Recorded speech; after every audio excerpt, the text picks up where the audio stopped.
Y hoy nos visita acá Juan Marino, militante, en este momento diputado nacional por la provincia de Buenos Aires. ¿Qué hace, Juan? Bienvenido. ¿Cómo andamos? Gracias por la invitación. No, por favor, gracias a vos por acercarte hasta acá. Teníamos ganas de charlar con vos varios temas. Esta semana laburaste varios temas que confluyen un poco en lo que trataba de presentar como editorial, ¿no?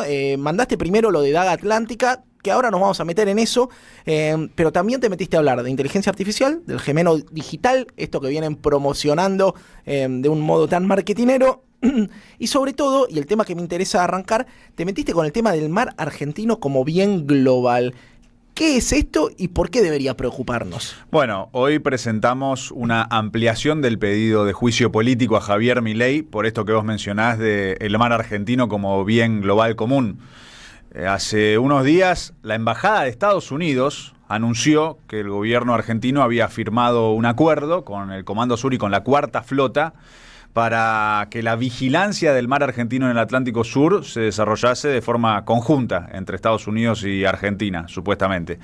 Y los medios de comunicación empezaron a informar que esa vigilancia se iba a desarrollar en el marco de lo que es la sección 333 de los programas del Departamento de Guerra de Estados Unidos, que es una sección donde el gobierno estadounidense define que ellos pueden financiar y aportar tecnología a otros estados en materia militar, en los casos en los que ellos consideren que corresponde con los intereses militares estratégicos de Estados Unidos. Entonces es tecnología que está bajo su control, por lo cual toda la tecnología que estarían aportando en materia de inteligencia, de vigilancia y de reconocimiento en el mar argentino, en el Atlántico Sur, está directamente bajo control de Estados Unidos. Y lo hacen con este rótulo, que es este programa que dice, la traducción a castellano es Protegiendo Bienes Comunes Globales. ¡Qué fenómeno! ¿No? Claro. ¡Qué fenómeno! Como si el mar argentino fuese un bien global común. No, el mar argentino es argentino. Totalmente. La soberanía sobre el mar argentino lo tiene la República Argentina. Y esto es una cesión de soberanía inaceptable. Además, en una zona donde están las Islas Malvinas, ¿no? Y le estamos dando el control de la vigilancia de esa zona a un integrante de la OTAN, o sea, un aliado militar del país ocupante de nuestras Islas Malvinas. Así que por todos esos motivos...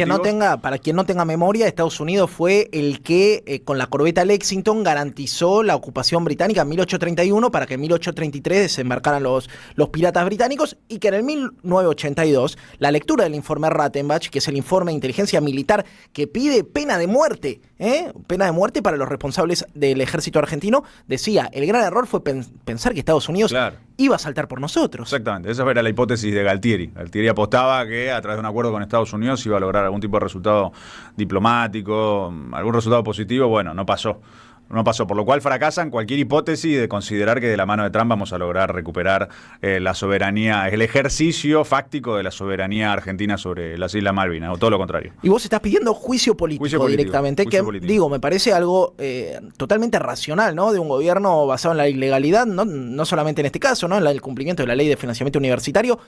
¿Qué pasa cuando vos planteás esto adentro del bloque de Fuerza Patria? Me imagino que hay gente que se sienta con vos y te dice, vamos para adelante, Juan. Y hay gente a la que capaz que le hace un ruido esto, ¿no? Que prefiere la moderación y el consenso. Bueno, cada vez más compañeros se están sumando a firmar las ampliaciones de juicio político. Yo presenté el pedido de juicio político contra Milei allá por el mes de febrero, cuando Milei había reivindicado el ataque terrorista de Trump contra Venezuela y el secuestro de Maduro. Y cuando Milei había dicho explícitamente que él se comprometía a colaborar con Estados Unidos militarmente en todo lo que Estados Unidos requiriera, sin pasar por el Congreso. Ahí presenté el pedido de juicio político. Unión por la Patria ya había presentado un pedido de juicio político como bloque cuando estalló el escándalo de Libra. Y por eso una de las cosas que yo les planteé a los compañeros a principios de este año es, sumado al involucramiento de Milei en la guerra de Trump, los nuevos elementos del escándalo de Libra con las conversaciones de Novelli con Milei, ameritaba relanzar el planteo de juicio político. Bueno, después fuimos presentando ampliaciones frente a los nuevos hechos que iban ocurriendo. Otro de los hechos, después lo hablamos mejor, son los ejercicios militares que no pasaron por el Congreso de la Nación con Estados Unidos. Y se fueron sumando cada vez más compañeras de bloque y compañeros de bloque. Hoy somos 12, las diputadas y los diputados nacionales del bloque de Unión por la Patria, que estamos planteando el juicio político, no porque consideremos que tenemos hoy el número para aprobarlo en el Congreso de la Nación, sino porque entendemos que es, primero, el planteo que corresponde objetivamente desde el punto de vista constitucional, jurídico, legislativo, Y segundo, también porque entendemos que es un camino que abrimos en el caso de que se profundice la implosión del desgobierno de Milei y la crisis económica y se abra la necesidad de ofrecer una salida anticipada en términos institucionales. Bueno, nosotros planteamos el camino del juicio político para tener un camino en ese sentido, porque esto o se resuelve de esa forma o se resuelve en las elecciones del año que viene. Pero ese es el valor que tiene el planteo de juicio político y esa es la discusión que yo doy adentro de nuestro bloque. Interesante, hacías mención a varias cosas, mencionabas el ataque estadounidense a Venezuela y el alineamiento directo de nuestro gobierno. Mencionabas también los ejercicios militares conjuntos entre Argentina y Estados Unidos. Hay líneas de pensamiento que te dicen, bueno, no está mal hacer un ejercicio conjunto con el ejército más poderoso del mundo porque tiene que ver con una capacitación de tus Fuerzas Armadas ya debilitadas, dirigidas por el ala más neoliberal y recalcitrante, pero por lo menos te está capacitando con los tipos que están a la vanguardia, ¿no?, del desarrollo militar, indudablemente. Por otro lado, hay tipos que te dicen, bueno, vieja, nadie viene a capacitarte militarmente gratis, ¿no? La primera te la regalan, la segunda muy probablemente te la estén cobrando. ¿Qué estás laburando en torno? ¿Qué es Daga Atlántica y qué estás laburando en torno al tema? Es importante lo que decís porque no son ejercicios de rutina. Daga Atlántica es un ejercicio de una envergadura que no se veía en décadas. Entonces no se puede abordar como, bueno, un ejercicio de rutina más de colaboración entre Fuerzas Armadas de distintos países. Y aparte se enmarca en un contexto determinado. Se enmarca en un contexto donde Milei dijo esto que te decía antes, de que él está dispuesto a colaborar militarmente con cualquier solicitud que le haga Donald Trump. Se ubica en el contexto donde Milei nos sumó a la Argentina al escudo de las Américas y a la conferencia anticarteles sin pasar por el Congreso de la Nación, y se suma a un contexto donde ya ocurrió el ataque terrorista contra Venezuela y donde los medios de Estados Unidos están discutiendo abiertamente que en cualquier momento Trump inicia una agresión militar contra Cuba. Y Milei fue a dar una conferencia al Instituto Milken en Estados Unidos diciendo que más temprano que tarde se va a liberar Cuba, entre comillas, ¿no? Por lo tanto, la hipótesis, la posibilidad, la probabilidad de que Milei intente sumar a las Fuerzas Armadas Argentinas a una agresión contra Cuba es cada vez más seria. Por eso, lo primero que nosotros hicimos esta semana frente a esto de Daga Atlántica, nosotros ya habíamos presentado la ampliación del juicio político a Milei por lo de Daga Atlántica, porque él no puede habilitar el ingreso de tropas estadounidenses sin pasar por el Congreso de la Nación, es inconstitucional. Pero después, ¿qué pasó? El Ministerio de Defensa empezó a hacer publicaciones mostrando cómo son los ejercicios. ¿Y qué aparece? Bueno, y ahí hacen comunicados y fotos donde dicen que están entrenando con los boinas verdes estadounidenses, simulando actividades de combate urbano y preparándose para escenarios tácticos reales. Entonces no es entrenamiento de rutina. Están razonando con una lógica de que están preparando para llevarlos adelante. El decreto de Milei dice literalmente que los ejercicios son para permitir la participación de las fuerzas argentinas en posibles actos militares multinacionales encabezados por Estados Unidos. Entonces, está todo dicho. Está todo dicho. Nosotros le preguntamos en el pedido de informes cuál es la hipótesis que justifica que estén haciendo actividades de combate urbano. ¿En qué ciudades va a participar las Fuerzas Armadas Argentinas de combate y contra qué fuerzas? ¿Cuáles son las hipótesis de conflicto? Me imagino que contra Londres, ¿no? El único conflicto estratégico que tiene nuestro país en materia militar es con el Reino Unido de Gran Bretaña, que ocupa el 25% del territorio. Si uno se pregunta con qué modelo de ciudad está entrenando, me imagino que estará entrenando un desembarco en Birmingham, en Liverpool, no instándolo, ¿no? Pero pensando en una hipótesis de conflicto. No aparecía el Big Ben en la foto, no parecía Londres ninguna ciudad inglesa, parecía más bien, bueno, ciudades más deterioradas. Ellos están tratando de provocar el colapso de Cuba con esto del bloqueo, pero los medios estadounidenses lo discuten abiertamente. Si no logran el colapso del gobierno producto del bloqueo, que bloquea aparte todos los días, se acrecienta de forma criminal. Ahora están esta extorsión que hicieron contra las empresas para que no puedan brindar servicios de turismo en Cuba, y ya hay varias empresas privadas que brindaban servicios de turismo en Cuba que se están retirando. Bueno, están tratando de generar un colapso generalizado. Ya hay una crisis humanitaria en Cuba producto de este bloqueo. Entonces uno miraba los tipos de ejercicios que mostraban en las fotos y veía las declaraciones de Milei y lo que está haciendo el gobierno de Estados Unidos. Entonces presentamos el pedido de informes, pero también convocamos a la dirigencia política, a los sindicatos, a las organizaciones sociales, al pueblo argentino, a adquirir conciencia de la gravedad de la situación. El riesgo de que Milei intente sumar a las Fuerzas Armadas Argentinas a una agresión contra Cuba es real. Están todos los elementos ahí a la vista de todos, ¿eh? Cuestión de verlos y en función de eso de tomar una decisión. De tomar una iniciativa política en Argentina, con el juicio político a Milei, con una movilización popular en defensa de Cuba y en contra de cualquier agresión de Trump, y también a nivel continental. porque fue muy valioso que estuvieran juntos en Barcelona Lula, Petro, Sheinbaum, planteando no a las guerras de Trump, sí a la paz. Sheinbaum misma planteando la necesidad de defender a Cuba y repudiar cualquier intento de agresión militar contra Cuba, Lula repudiando el bloqueo.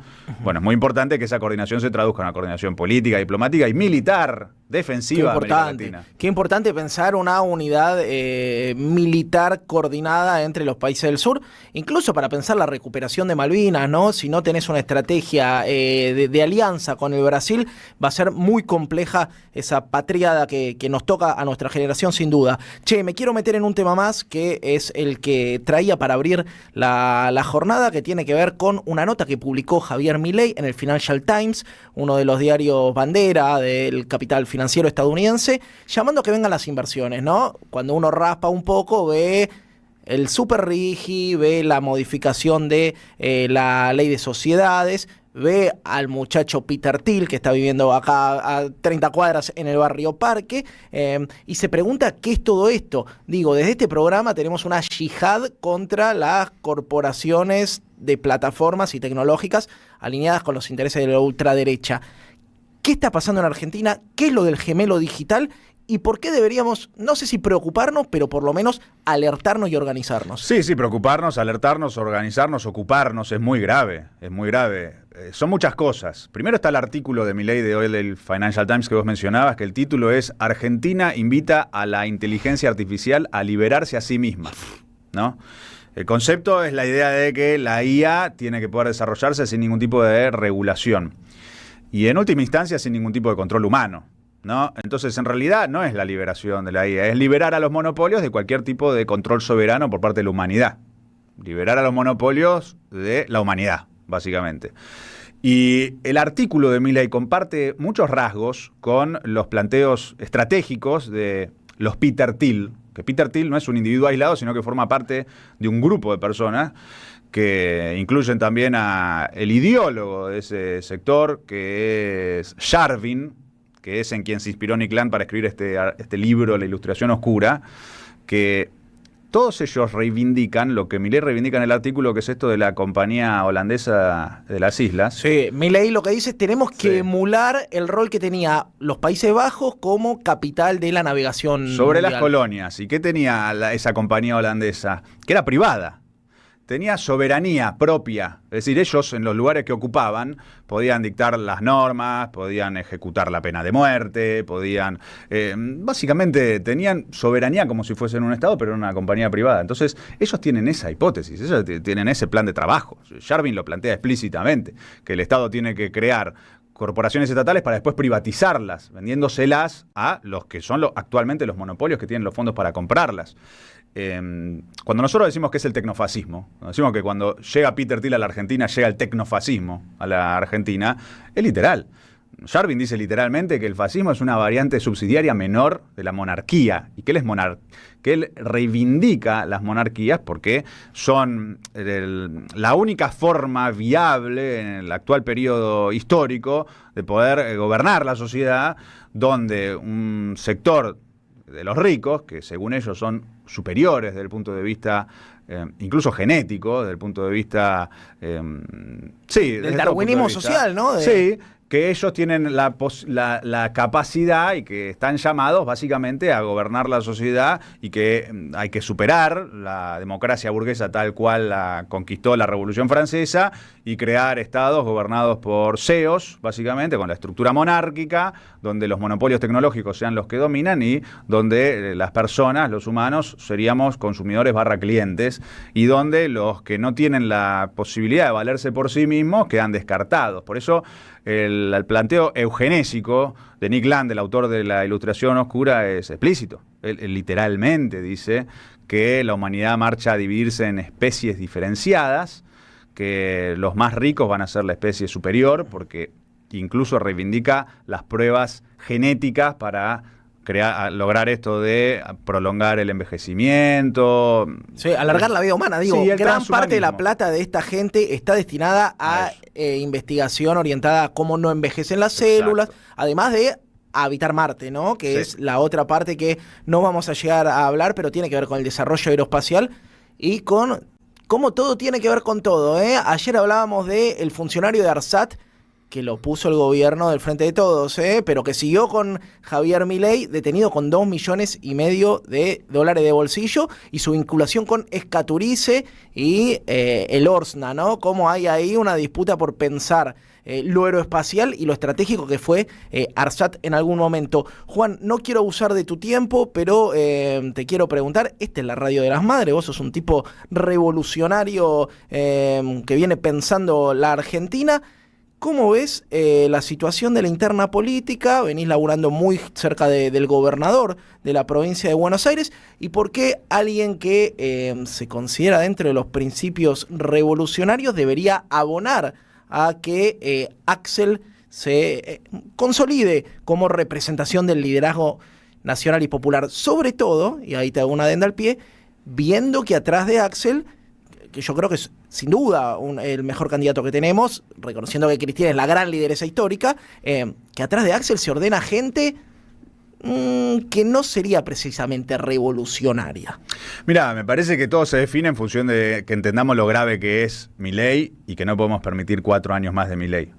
Porque si nos tomamos en serio lo que venimos charlando hasta recién, Milei diciendo que filosóficamente él y Peter Thiel piensan lo mismo.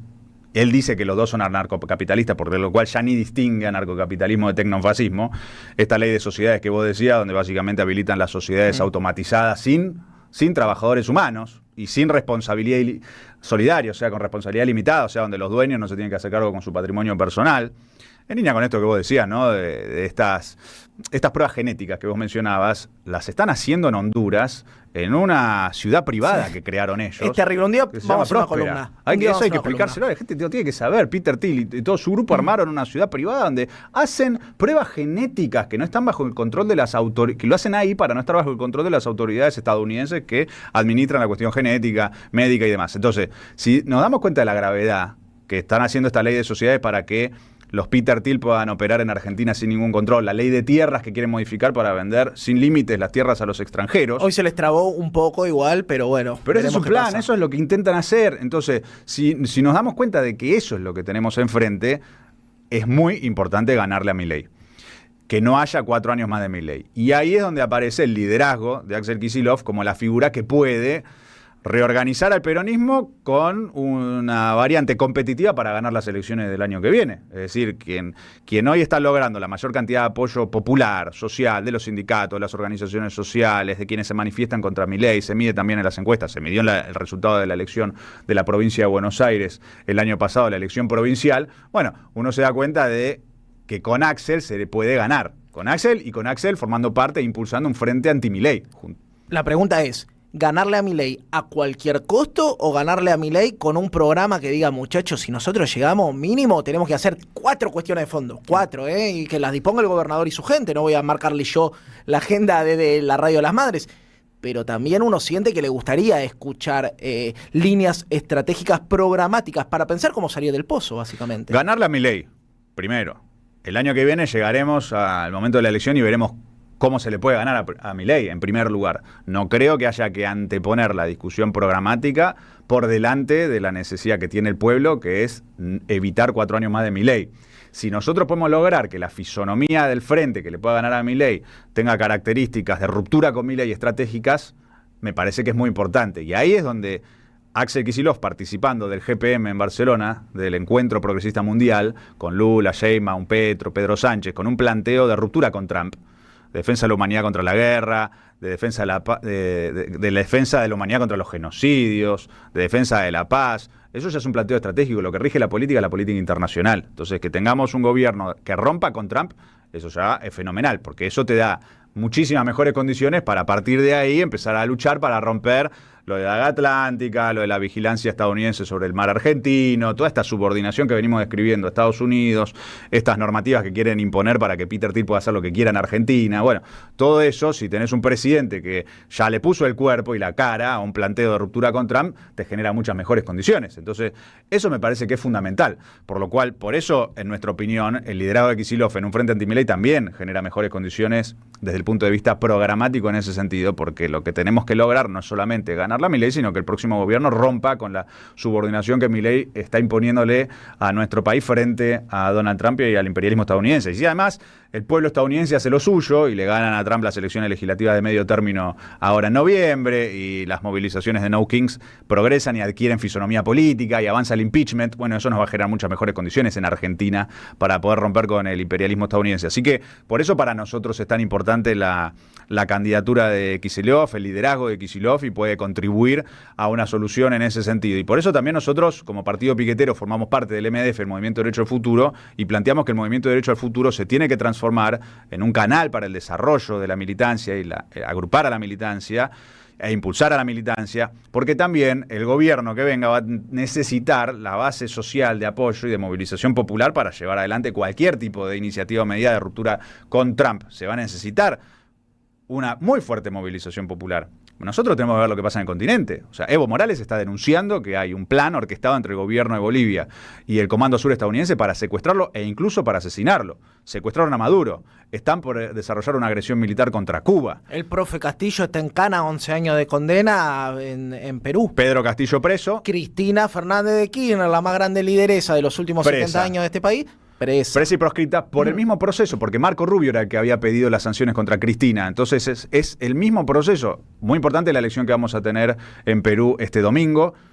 Es fundamental para el continente si Sánchez le gana a Fujimori. Muy importante la segunda vuelta de Colombia, que hay que trabajar continentalmente y respaldar la candidatura de Cepeda para que dé vuelta el resultado de la primera vuelta y logre lo que ya logró Petro en su momento, que fue ganar la segunda vuelta. Y Brasil, ni te cuento, ¿no? Bueno, el premio grande se juega a fin de año en la nueva reelección de Lula. Che, Juan, te quiero agradecer mucho por este tiempo acá en la Radio de las Madres. Volveremos a contactarte y sobre todo me interesa el futuro de estos proyectos que venís laburando y me interesa el eje del juicio político. Pocos diputados, bueno, 12 me dijiste, no son pocos, pero bueno, me alegra que cada vez más diputados se animen a ponerlo sobre la mesa. Pasó por la Radio de las Madres Juan Marino, vamos a una tanda y ya volvemos.